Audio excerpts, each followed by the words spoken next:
Il-Bank Malti għall-Iżvilupp l-MDB qed jappoġġja investiment multimiljonarju fl-elettrifikazzjoni tal-operat tal-mitjar fl-Ajruport Internazzjonali ta' Malta, f'pass importanti lejn operat aktar nadif u sostenibbli.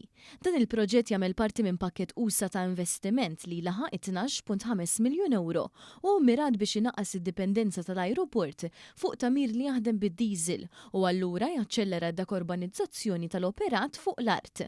L-MDB qed jappoġġja dan il-proġett permezz ta' self ta' 5.4 miljun euro u kien strumentali biex jiġi faċilitat aċċess għal 5.4 miljun euro oħra fotijiet mill-Unjoni Ewropea.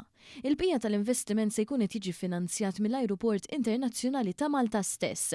Il-proġett jinkludi investiment f'infrastruttura elettrika ġdida, faċilitajiet għall-iċċarġjar, punti ta' konnessjoni mal-istands tal-ajruplani u ta' ieħor meħtieġ biex jiġi modernizzat l-operat tal-ajruport.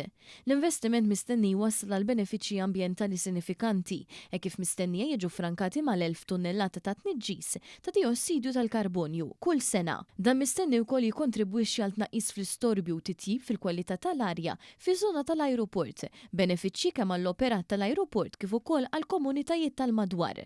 Il-kap eżekuttiv tal-MDB Alison Micallef qalet li l-appoġġ lill-ajruport ta' tranzizzjoni lejn operat aktar sostenibbli u eżattament it-tip ta' investiment b'impatt fit-tul fil-miri tal-istess bank li għalihom twaqqaf. Iċ-chairperson tal-MDB Leo Brincat żied jgħid li l-proġett qed jappoġġja tranzizzjoni lejn Malta aktar reżiljenti.